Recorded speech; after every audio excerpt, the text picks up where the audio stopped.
আসসালামু আলাইকুম। বাংলাদেশের ইতিহাস আর সংস্কৃতির সঙ্গে আঙ্গাঙ্গিভাবে জড়িয়ে আছে গামছা। কিন্তু জানেন কি? দেশের সবচেয়ে বড় পাইকারি গামছার হাট বসে সিরাজগঞ্জ জেলার উল্লাপাড়া উপজেলার পাঁচলিয়া গ্রামে।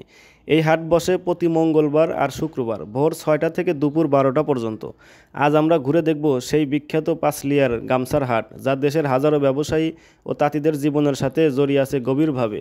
পাঁচলিয়ার এই হাটের ইতিহাস বহু পুরনো। স্থানীয়রা বলেন কয়েক দশক ধরে এই হাট চলছে এভাবেই। এখানে সারি সারি দোকান সাজানো, সাদা, লাল, নীল, সবুজ নানা রঙের সুতা। এই সুতাগুলো দিয়েই তৈরি হয় হাজার হাজার গামছা। সুতার ব্যবসায়ীদেরকে মহাজন বলা হয় গ্রামে। এরা শুধু সুতা বিক্রি করেন না, বরং গামছা তৈরির সাথে জড়িত পুরো অর্থনীতির বড় অংশ নিয়ন্ত্রণ করেন। সুতার ববিন, ডাই করার রং, এমনকি তাঁত চালানোর প্রয়োজনীয় সরঞ্জাম সব কিছুই এখানে পাওয়া যায়।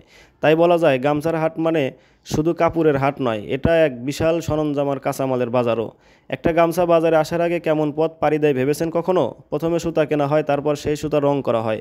এরপর তাঁত বসিয়ে কারিগররা দিন রাত খেটে গামছা বুনে।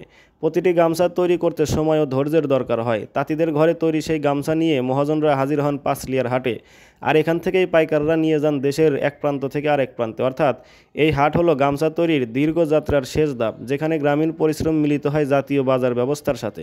সুতার বাজার ঘুরে যখন গামছার বাজারে প্রবেশ করি, তখন মনে হয় রঙের এক সমুদ্রের ভিতরে ঢুকে গেছি। হাজারো গামছা সাজানো, ২.৫ হাত, ৩ হাত, ৪ হাত, ৫ হাত পর্যন্ত গামছা এখানে পাওয়া যায়। চিকন সুতার গামছা দামি হলেও এটাই সবচেয়ে ভালো মানের বলে ক্রেতারা বেশি খোঁজে। সারা দেশ থেকে আসা পাইকাররা ভিড় জমায় এই হাটে। ঢাকা, চট্টগ্রাম, খুলনা, বরিশাল, বাংলাদেশের প্রায় সব জেলার গামছা ব্যবসায়ী এখানে এসে পাইকারি গামছা কিনে নিয়ে যায়। কারণ এখানকার বিক্রেতারা হলো মূল উৎপাদনকারী গ্রামের তাঁতিদের মহাজন।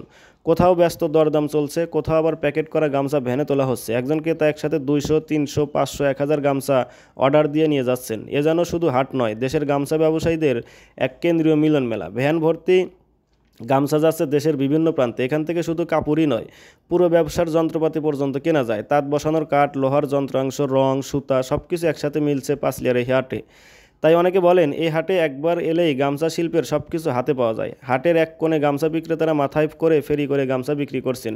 কেউ হাঁক দিচ্ছেন চিকন সুতার গামছা, দাম কম কিন্তু মান ভালো। আবার কেউ গ্রুপ বসে একসাথে সেল হিসাব করছেন। এখানকার কোলাহল, ডাকাডাকি, দরদামের দৃশ্য যেন বাংলার ঐতিহ্যবাহী হাট সংস্কৃতির জীবন্ত প্রতিচ্ছবি। পাঁচলিয়ার হাই স্কুল মাঠে বসা এই গামছার হাট শুধু কেনা বেচার জায়গা নয়, এটা বাংলাদেশের গামছা শিল্পীর হৃদয়। গ্রামের তাঁতিদের ঘাম, মহাজনদের পরিশ্রম আর ক্রেতাদের বিশ্বাস সব মিলিয়ে এই হাট দাঁড়িয়ে রয়েছে কয়েক প্রজন্ম ধরে। আজও ভোরের প্রথম সূর্যের আলোয় শুরু হয় এই হাট, আর দুপুরের আগেই শেষ হয় কোটি টাকার গামছার লেনদেন। তাই বলা যায় বাংলাদেশের গামছার প্রাণকেন্দ্র, আমাদের ঐতিহ্যের গর্ব এই পাঁচলিয়ার গামছার হাট। ভিডিওটি দেখার জন্য ধন্যবাদ। আসসালামু আলাইকুম।